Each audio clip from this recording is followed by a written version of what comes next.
Welcome to my review for Wolong Fallen Dynasty, a new IP from Team Ninja. As a big fan, I had a high expectation going into this game, and even though the game didn't match that expectation, it did came really close, so I'm happy with what they provided. I played the PC version, so this one also ended up being a bad PC port. Lots of issues throughout my playthrough. The game had a lot of pop-ins even during the cutscenes. The textures on armors or objects looks weird sometimes. I had freaking crashes. I think this got fixed in the new update, so hopefully it will all be fixed soon. It just sucks, the need to wait a month after release to play a game without any issues.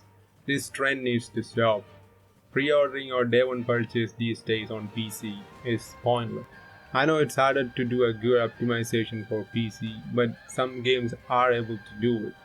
I didn't like Atomic Hat, but that had great optimization. That is a good example of a good PC port. With that topic out of the way, let's focus on what the game offers. They introduce some cool mechanics in the game. That's like their biggest strength. All of their games have cool combat mechanics. Fortitude. It is the minimum morale the character will have after they died and retain. So if I have a fortitude of 3 and my morale is 10, after I die my morale reduces to 3, but never goes below 3. This fortitude number can be increased by finding more battle flags and marking flags. The morale, that is the main mechanic in the game, you can increase morale by fighting enemies or by increasing your fortitude. Having a higher morale means you can deal more damage and take less damage from the enemy. But at the same time, having a low morale than enemy, the enemies hit harder, the deflects become harder. If the morale difference is higher than 10, it's not worth fighting that enemies. Regardless, fighting a really high morale enemy is not worth it. You don't just get their morale level. Also, the highest you can get your morale is 25.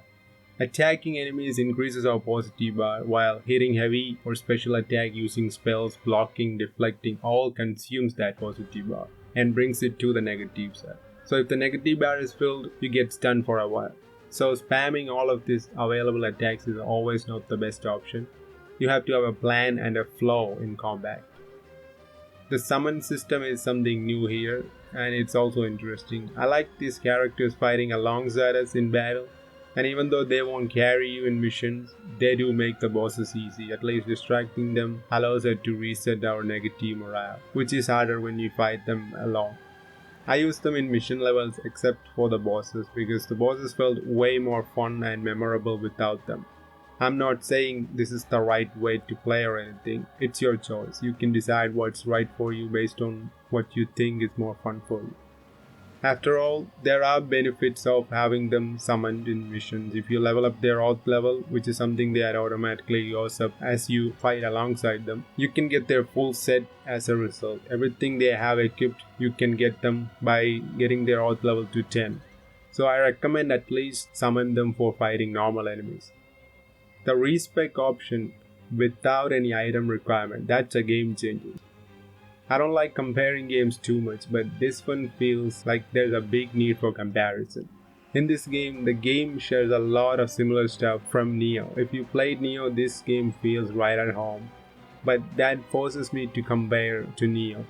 It feels like comparing a sequel and prequel. The weapon skill trees don't exist anymore, so the weapon types are less unique here.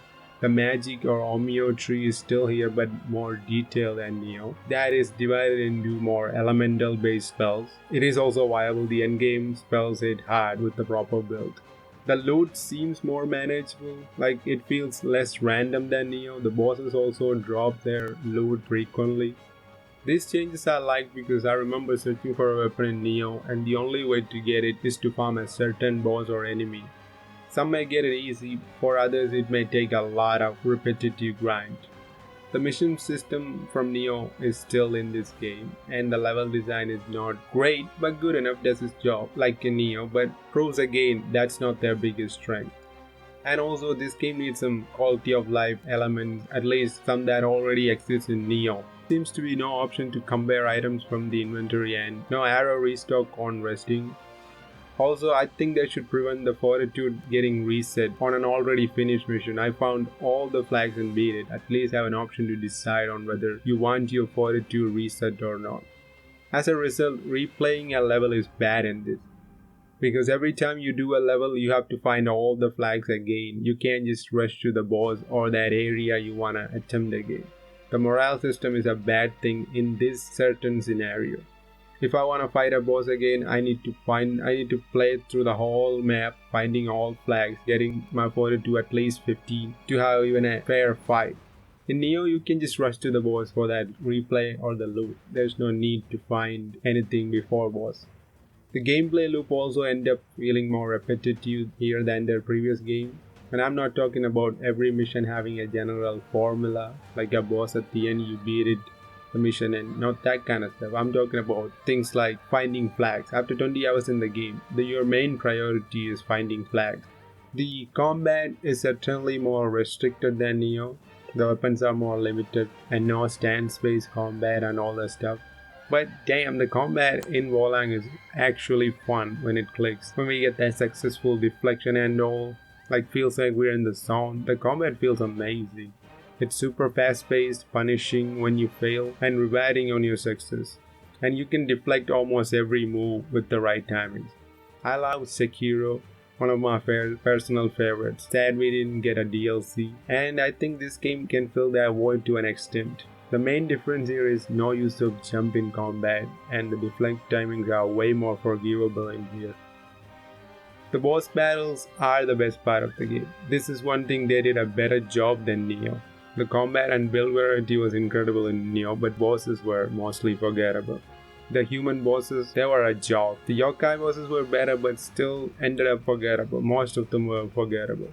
Here, most of them are actually really good. They are the most memorable part of the game. I think it is mainly due to the game being a deflect-focused game. They ended up making more defined moveset for bosses. I remember most of the movesets from bosses. This ended up giving us amazing bosses. Even the human bosses are way better and consistent in quality. Look at Hang Liao. What an amazing boss. Unlike the bosses, the non-bosses is not that memorable. The enemy variety is also on the lower side. You are going to see the enemy you saw in first level till the end, with some new enemies introduced later on. Still well is in my opinion. This sucks when in Nioh 2, the yokai enemies were so vast and so memorable.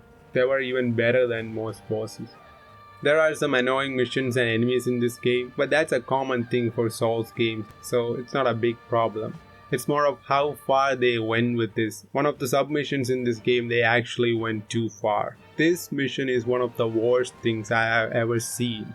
I don't understand why the heck did they actually include it in the final version. Everything about this is just bad. The trio feels like they were put together without any plan. Like if it was at least better designed, the fireport throwing guy either shouldn't be here or he should be the least tanky guy here. But no, he can F you up with this spear if you get close, and he can snipe you with the fireport. I'm just glad it was optional. The story is also weak, but then again, these kind of games, that is not the focal point. But still, story felt too similar to what they did in Nioh 2. It felt like they did the same plot in a different region. The main villain is an old man who manipulates others, can transform other people into monsters using an item. The elixir has the power to turn people into monsters. So we end up fighting our allies in future missions.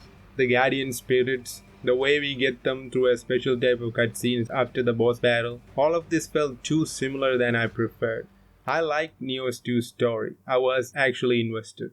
But the story here feeling the exact same or like really similar just ended up on me losing my interest. In conclusion, Wolong Fallen Dynasty is a good game with a really satisfying combat, but it's not the best game by Team Ninja. The performance issues for the PC port is a big concern if you are trying to play it on a PC. I also heard the keyboard and mouse controls are not good in this. The game is better with the control, but that doesn't mean a PC game should have bad keyboard and mouse support. Overall, I give Wolong Fallen Dynasty a 7.5 out of 10.